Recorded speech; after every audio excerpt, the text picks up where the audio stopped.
दोस्तों, स्वागत है आपका हमारे चैनल आर.के. वर्मा में बुलाखीराम और गंगाराम पटेल की नई मजेदार कहानी।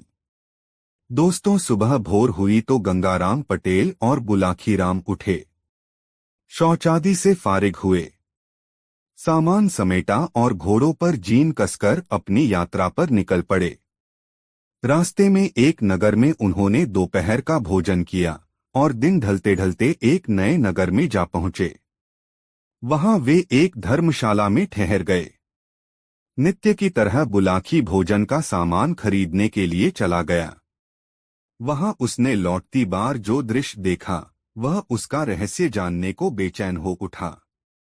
भोजन आदि से निवृत्त होकर जब गंगाराम बिस्तर पर पहुंचकर हुक्का गुड़गुड़ाने लगे, तब उसने पटेल के पैर दबाते हुए उनसे कहा, पटेल जी, अब तो आप भोजनादि से निवृत्त हो चुके हैं। क्या अब मैं अपनी वह बात कहूं जो आज बाजार से लौटते समय मैंने देखी है? हाँ हाँ भाई, अवश्य कहो, पटेल विनोद भरे स्वर में बोले। तुम्हारी इस शर्त को मानकर ही तो मैं तुम्हें साथ लाया हूं। मुझे मालूम है कि मैंने तुम्हारी शंका का समाधान न किया तो सवेरा होते ही तुम मेरा साथ छोड़कर वापस लौट जाओगे। आथ अपनी बात अवश्य कहो। पटेल जी, आज जब मैं बाजार से सामान खरीदकर वापस लौट रहा था तो मैंने एक दुकान के बाहर भीड़ जुटी हुई देखी।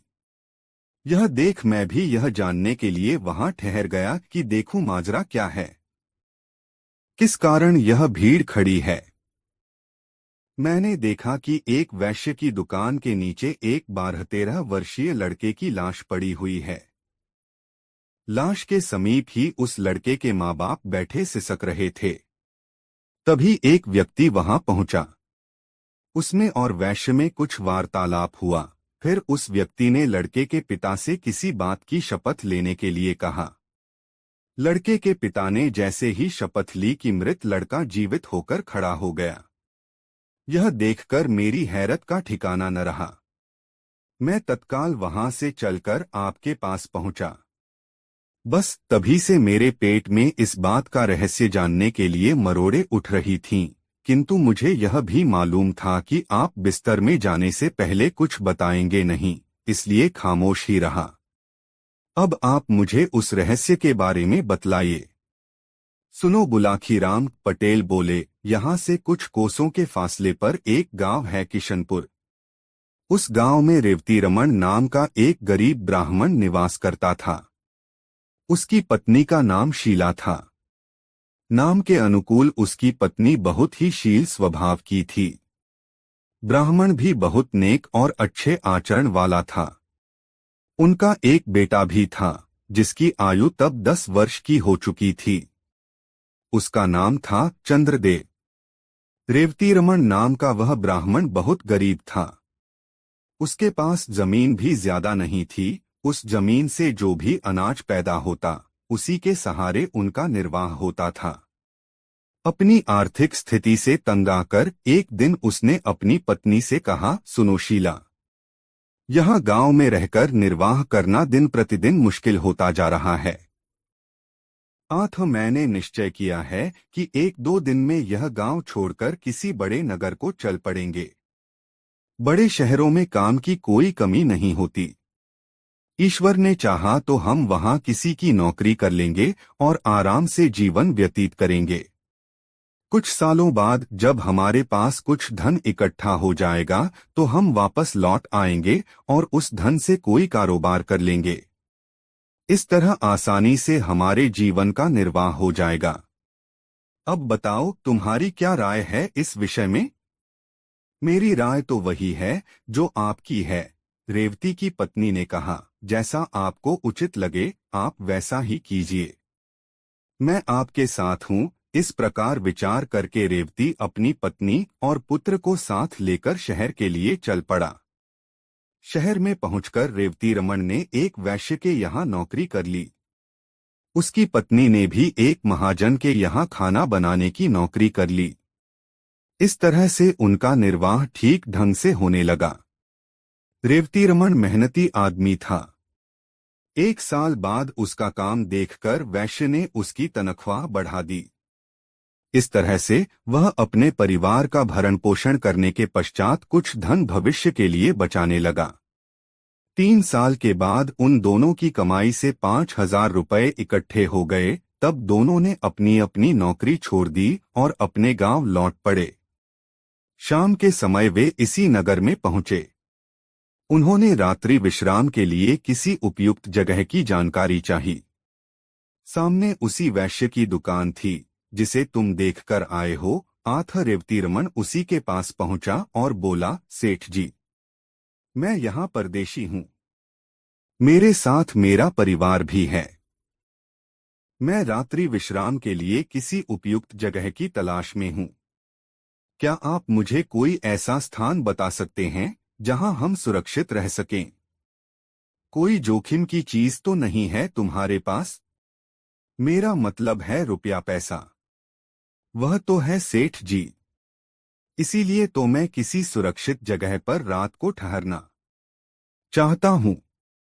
देखो भाई, सेठ बोला, तुम्हारे रात्रि विश्राम के लिए तो मैं तुम्हें जगह दे सकता हूँ, लेकिन तुम्हारे पास मौजूद रुपयों की जिम्मेदारी नहीं ले सकता। यह शहर चोर लुटेरों के लिए बहुत बदनाम है। कोई चोर लुटेरा रात में आकर तुमसे तुम्हारा धन छीन ले गया तो मेरी बहुत बदनामी होगी। तुम एक काम करो, तुम्हारे पास जितना धन है वह मेरे पास जमा कर दो। सवेरे जब तुम जाने लगो तो अपना धन सहेज लेना। ठीक है सेठ जी। आप इस शहर में सम्मानित नागरिक हैं। हमें आप पर पूरा यकीन है कि आप अमानत में खयानत नहीं करेंगे। मेरे पास 5,000 रुपये हैं। उन्हें आप अपने पास जमा कर लीजिए। सुबह जाने से पहले मैं आपसे अपना रुपया वापस ले लूंगा। ऐसा कहकर रेवतीरमण ने अपना पैसा उस वैश्य के पास जमा करवा दिया। वह रात रेवतीरमण और उसके परिवार ने सेठ की दुकान के बाहर लगे फट्टों पर सोकर काट ली। प्रातः जब सेठ ने दुकान खोली तो रेवतीरमण ने उससे अपना पैसा वापस मांगा। इस पर सेठ की त्योरियां चढ़ गईं। उसने तेज आवाज में पूछा, कैसा पैसा? तुमने मुझे कोई पैसा नहीं दिया था। इस पर दोनों में तकरार होने लगी। पड़ोसी और राहगीर इकट्ठे हो गए। सेठ के पड़ोसियों ने तब उनका विवाद खत्म करने के लिए रेवतीरमण से कहा, देखो भाई, तुम कहते हो कल रात तुमने इनके पास 5,000 रुपये जमा कराए थे, जबकि ये सेठ इस बात से साफ इनकार कर रहा है। अब कौन सच्चा है और कौन झूठा, इसका फैसला तो शपथ लेकर ही किया जा सकता है। क्या तुम अपने इकलौते बेटे की कसम खाकर यह बात कह सकते हो कि तुमने रात इस सेठ के पास 5,000 रुपये जमा कराए थे? बिल्कुल कह सकता हूँ, रेवतीरमण बोला। जो बात सच है उसके लिए मैं कैसी भी शपथ लेने को तैयार हूँ। क्यों सेठ, क्या तुम्हें भी यह बात मंजूर है? बिल्कुल मंजूर है, सेठ बोला। न्यायकर्ताओं ने तब रेवतीरमण से उसके बेटे के सिर पर हाथ रखकर यह कसम खाने के लिए कहा कि यदि उसकी शपथ झूठी है तो तत्काल उसके बेटे की मृत्यु हो जाए। बुलाखी पटेल ने आगे कहा, किस्मत का खेल देखो। जैसे ही रेवतीरमण ने अपने बेटे चंद्रदेव के सिर पर हाथ रखकर यह शपथ ली कि तत्काल उसके बेटे की मौत हो गई। झूठा होते हुए भी उस सेठ के चेहरे पर विजय के भाव झलक उठे। रेवती और उसकी पत्नी सन्न रह गए। वहां उपस्थित भीड़ और न्यायकर्ताओं ने रेवती को बहुत लानत मलामतें दी क्योंकि वह झूठा साबित हो गया था। रेवती की हालत ऐसी हो गई जैसे भरे बाजार में उसे किसी ने नंगा कर दिया हो। पति पत्नी दोनों ही सिसक रहे थे और भीड़ उनका मजाक उड़ा रही थी, उन पर फप्तियां कस रही थी। तभी उस भीड़ में से निकलकर एक आदमी रेवतीरमण के पास पहुंचा। उसने उससे कहा, देखो दोस्त, असली माजरा क्या है, तुम मुझे सच्ची बात बताओ। क्या वाकई तुमने इस सेठ को 5,000 रुपये जमा करने के लिए दिए थे? रेवतीरमण बोला, यह बात मैं कई बार दोहरा चुका हूं, लेकिन किसी को यकीन ही नहीं हो रहा, उल्टा सभी लोग मुझे ही बेईमान करार दे रहे हैं। तब एक बार तुम मेरे सामने अपने लड़के की शपथ लेकर यह बात दोबारा कहो कि मेरी बात बिल्कुल सही है। मैंने सेठ के पास अपने 5,000 रुपए जमा कराए थे। यदि तुम्हारी बात सत्य निकली तो तुम्हारा मृत बेटा अभी जीवित होकर उठ खड़ा होगा। फिर उस आदमी ने सेठ से कहा, क्यों सेठ, तुम्हें मंजूर है यह बात? बिल्कुल मंजूर है। भला मुझे क्या एतराज हो सकता है, लेकिन यह आदमी झूठा है। इसका झूठ साबित भी हो चुका है। बेटे की शपथ लेने के बाद इसने झूठ बोला, इसलिए तो इसके बेटे की मौत हो गई है। बेशक बेशक वह व्यक्ति बोला, पर अगर इस बार शपथ लेने के बाद इसका बेटा जीवित हो जाए, उस सूरत में तुम्हें इसे 5 नहीं 10,000 रुपए वापस करने होंगे। बोलो मंजूर है? कहा तो है, मुझे इसका चैलेंज मंजूर है, सेठ ने कह दिया। उस व्यक्ति के कहने पर रेवतीरमण ने अपने मृत बेटे की शपथ लेकर अपनी बात दोहरा दी। शपथ लेते ही एक चमत्कार हो गया। रेवतीरमण का मृत बेटा जीवित होकर उठ बैठा। सारी भीड़ यह देखकर आश्चर्यचकित रह गई। तब सेठ को वादे के अनुसार रेवतीरमण को 5 की जगह 10,000 रुपए लौटाने पड़े।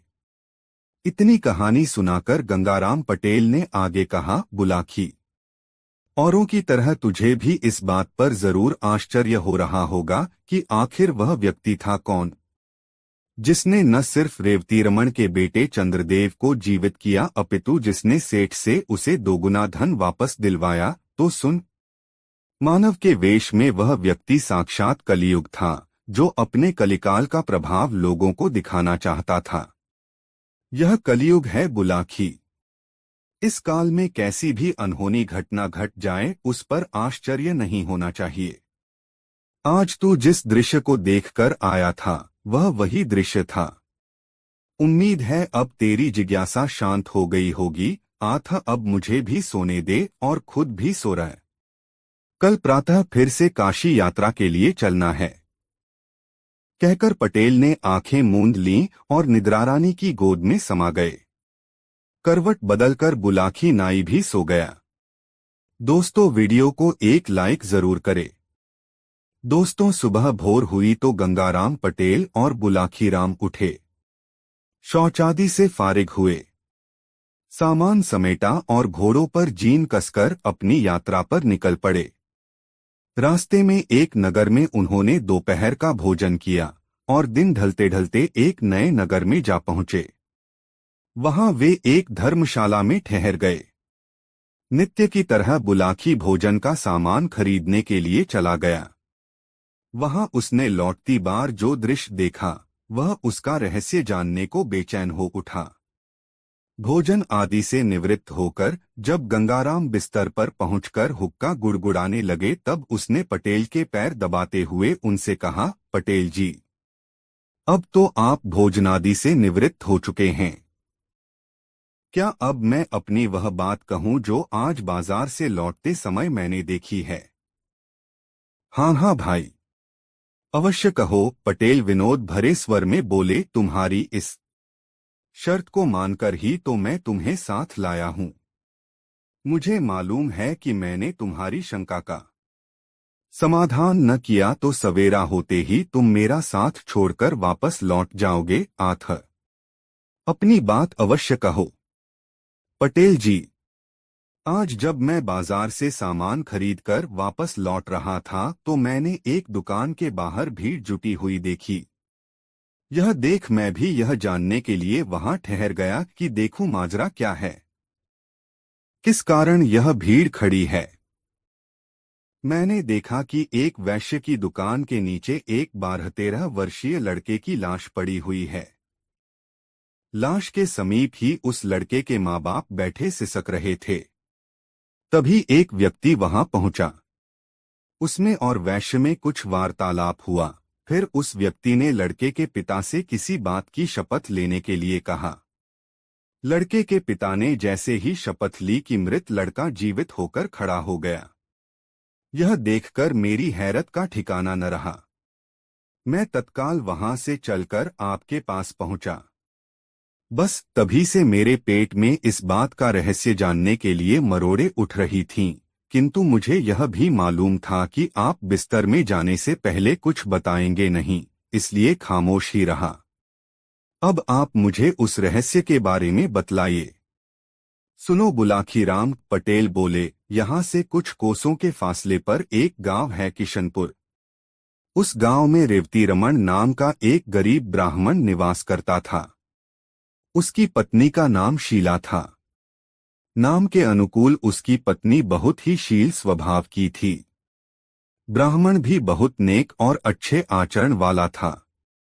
उनका एक बेटा भी था, जिसकी आयु तब 10 वर्ष की हो चुकी थी। उसका नाम था चंद्रदेव। रेवती रमन नाम का वह ब्राह्मण बहुत गरीब था।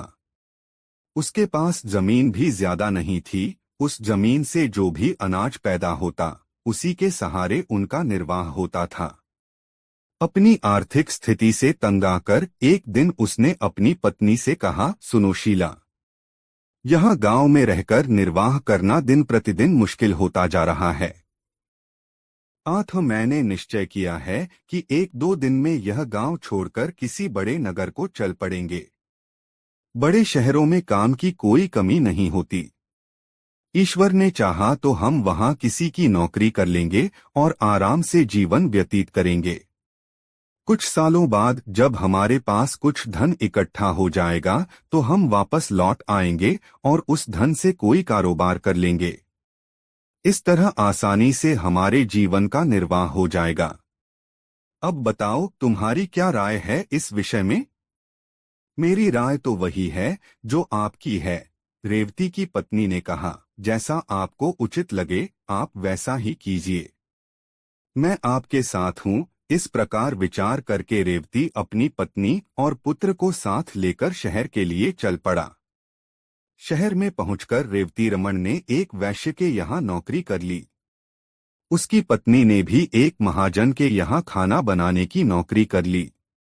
इस तरह से उनका निर्वाह ठीक ढंग से होने लगा। रेवती रमन मेहनती आदमी था। 1 साल बाद उसका काम देखकर वैश्य ने उसकी तनख्वाह बढ़ा दी।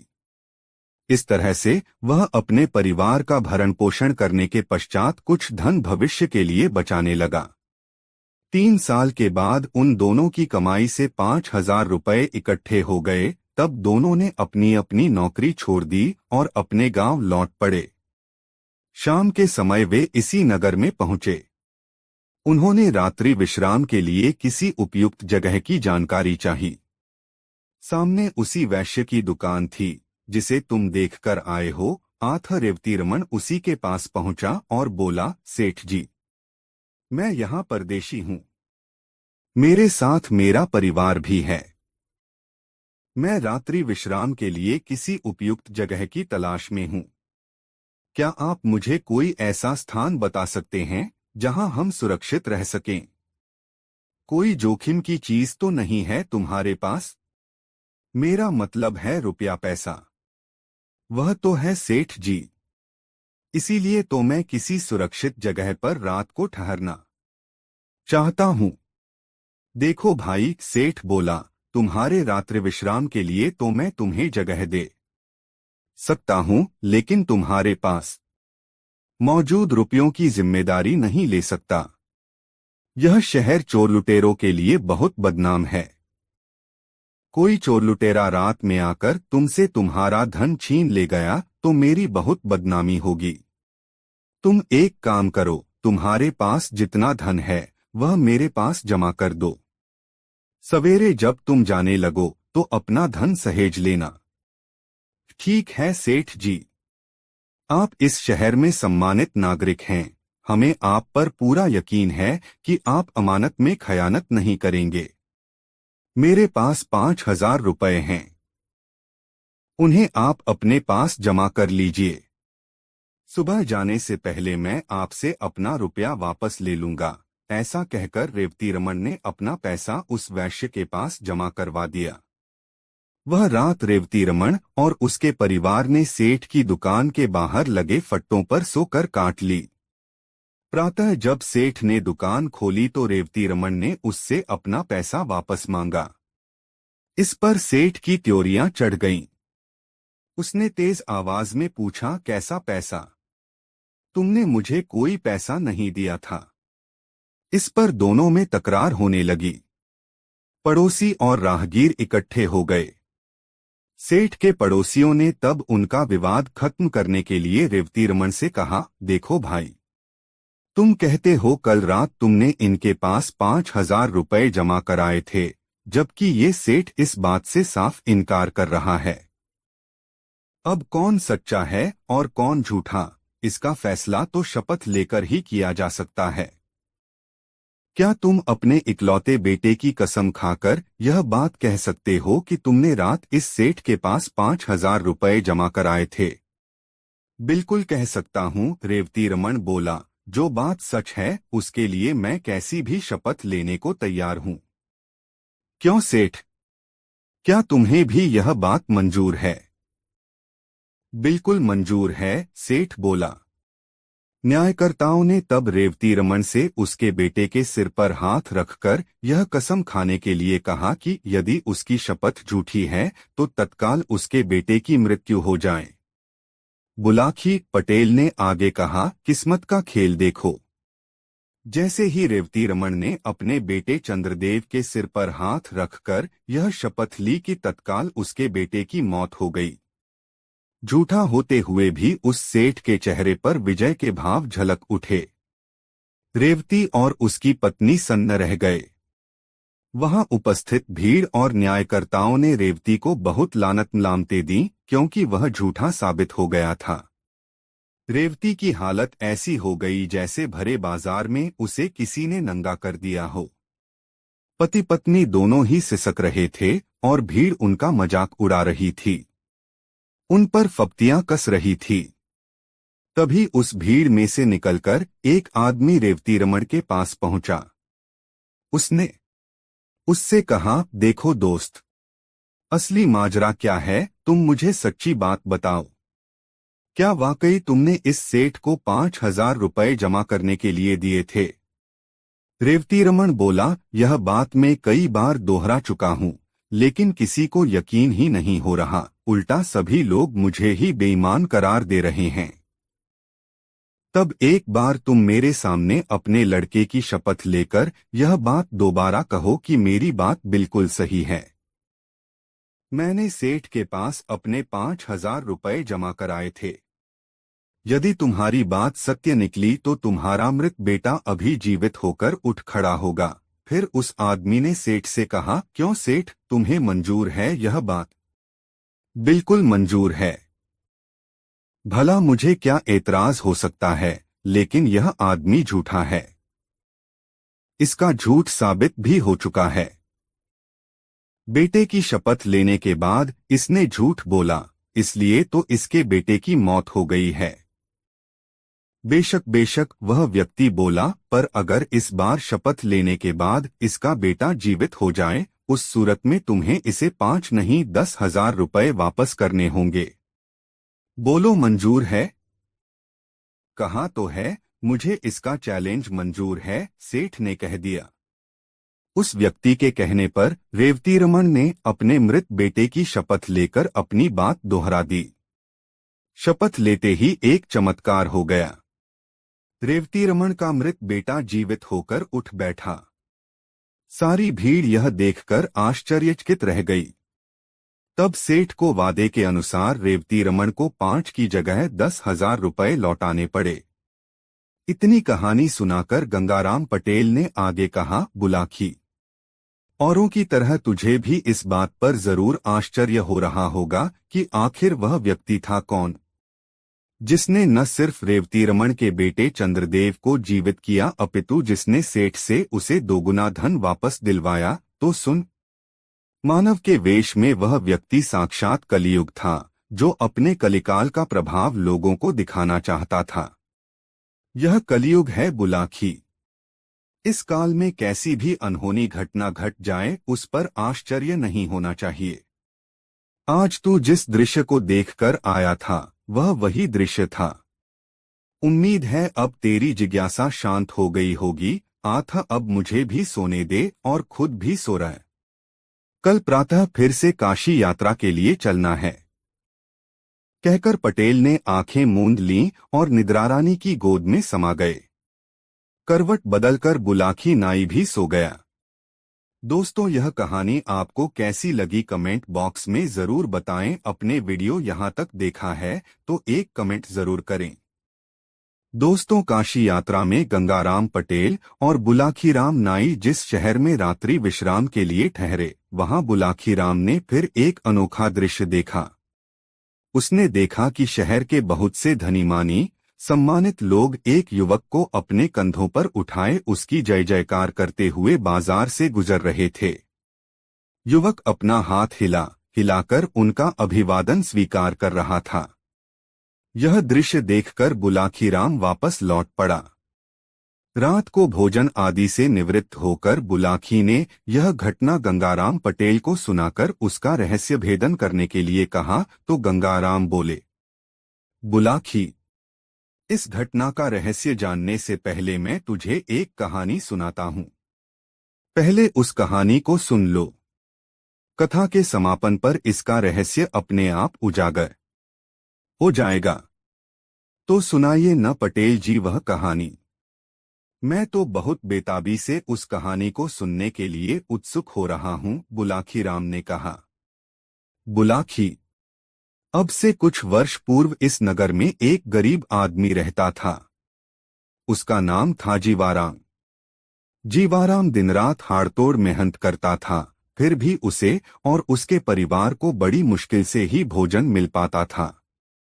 जीवाराम की पत्नी का नाम था गुलकदी। वह अपने नाम के ही अनुकूल बहुत मृदु स्वभाव की थी।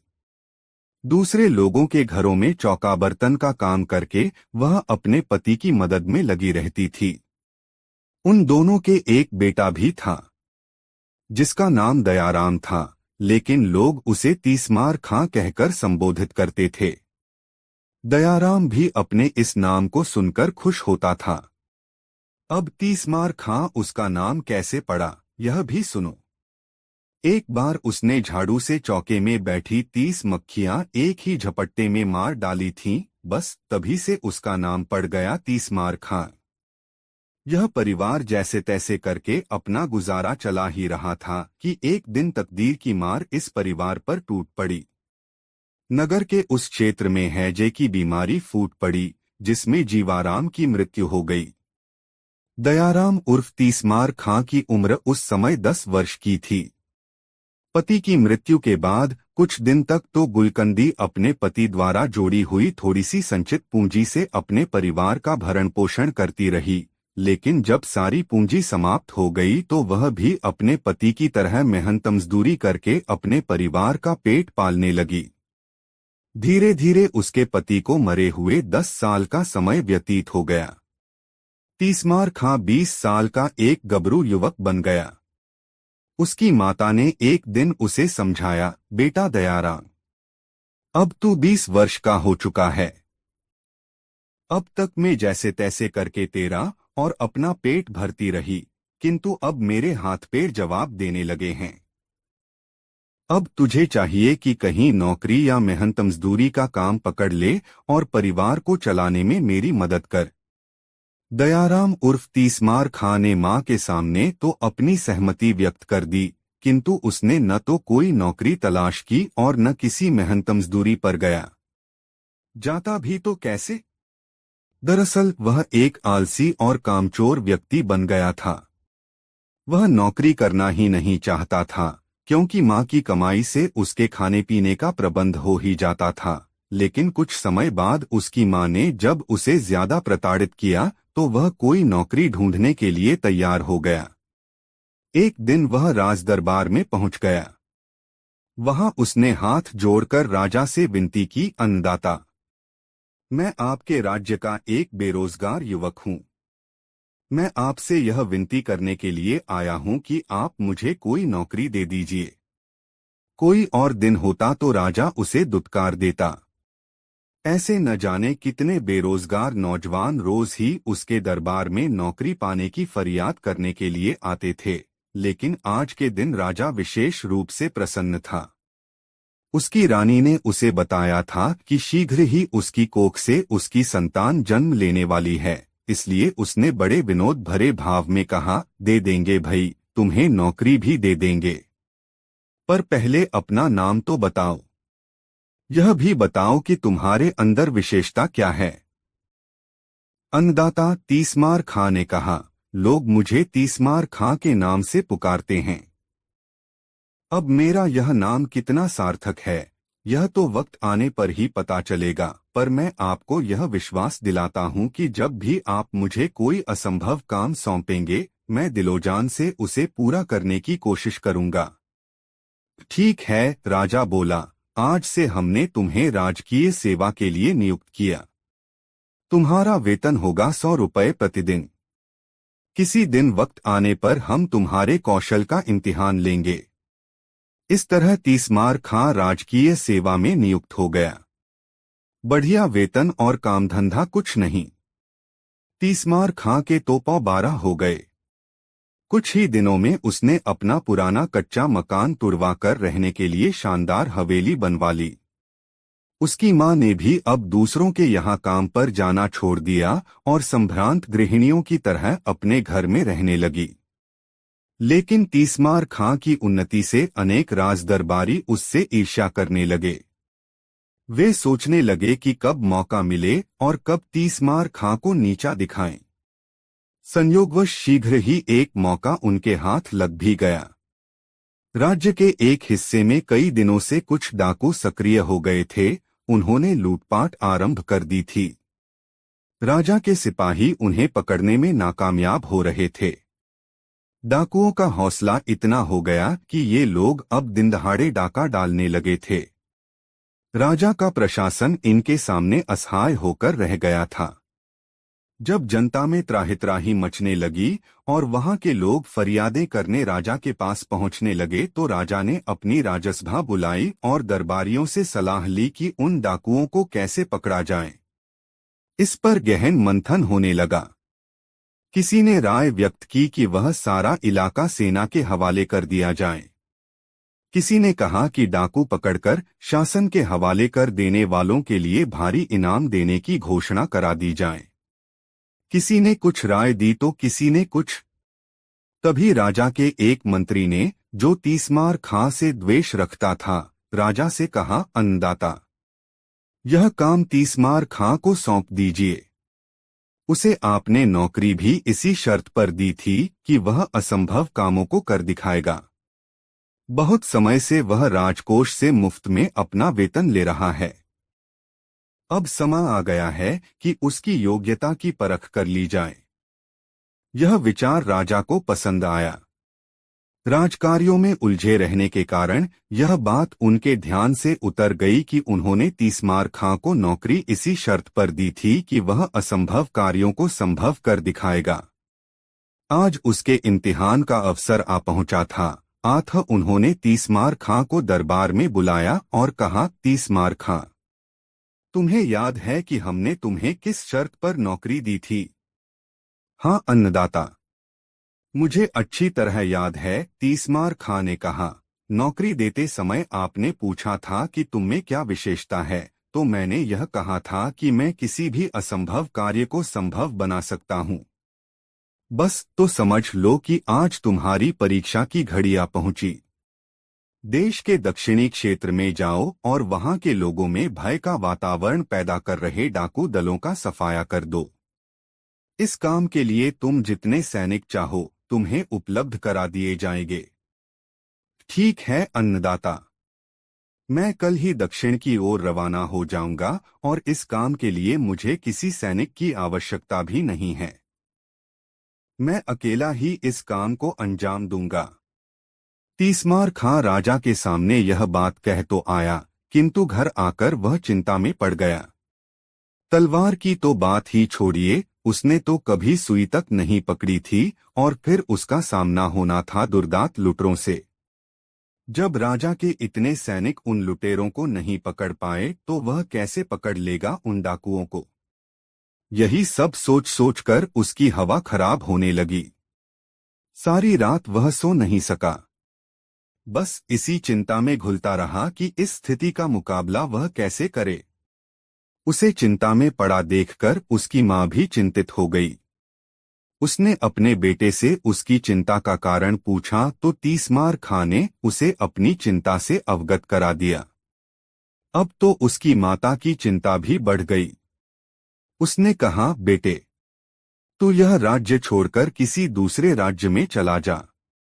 यहाँ तो तेरे लिए दोनों तरफ मौत है। डाकुओं से भिड़ेगा तो वे तुझे जीवित नहीं छोड़ेंगे, और यदि तू नाकामयाब होकर लौटा तो राजा तुझे हुक्मदुली के जुर्म में जेल में डलवा देगा। तेरी सारी संपत्ति कुर्क करा ली जाएगी। हो सकता है ऐसी हालत में राजा मुझे भी जेल में डलवा दे। हाँ माँ, ऐसा ही करना ठीक रहेगा, भयभीत स्वर में तीसमार खां ने कहा। अब तू जल्दी से मेरे लिए थोड़ा भोजन बना दे, तब तक मैं घर में रखे धन को सहेज लेता हूँ। ऐसा कहकर तीसमार खां अपने घर में रखा धन गिनकर एक थैले में भरने लगा।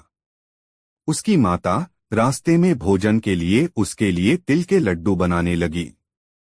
अचानक ही कोई काम उसे याद आ गया। आथा चाशनी बनाने का काम अधूरा छोड़कर वह उस काम को करने के लिए पड़ोस में चली गई।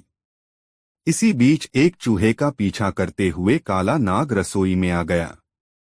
उसने चूहे को पकड़ने के लिए जैसे ही उछाल मारी, वह चाशनी में गिर गया। चाशनी बहुत गर्म थी। नाग का सारा शरीर पिघलकर उस चाशनी का ही हिस्सा बन गया। कुछ देर बाद तीसमार खां की मां वहां पहुंची। उसने जल्दी जल्दी लड्डू तैयार किए और उन्हें पोटली में बांधकर रख दिया।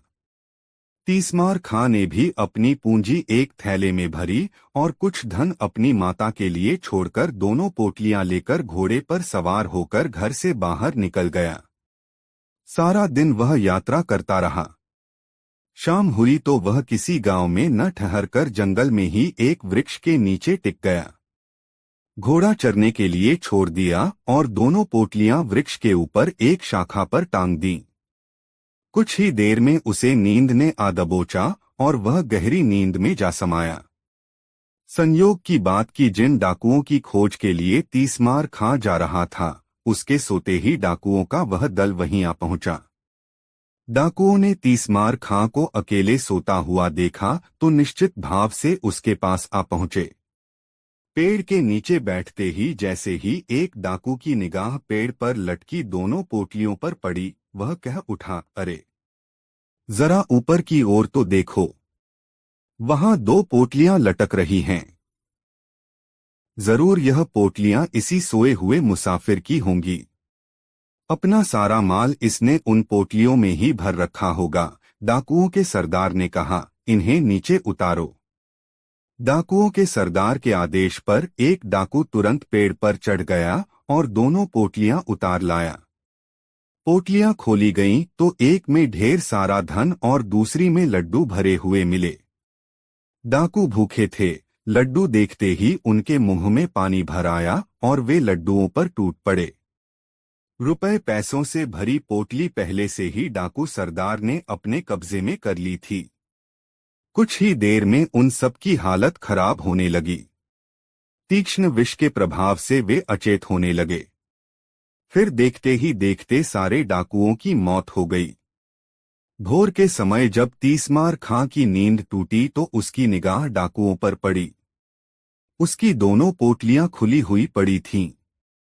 पलक झपकते ही सारा मामला उसकी समझ में आ गया। मां की असावधानी से जरूर लड्डुओं में कोई विषैला तत्व गिर गया होगा, जिसे खाकर ही इन लोगों की मौत हुई है। बस फिर क्या था? उसने तलवार निकाली और उन मरे हुए डाकुओं के सिर काटने शुरू कर दिए। डाकू संख्या में 30 थे।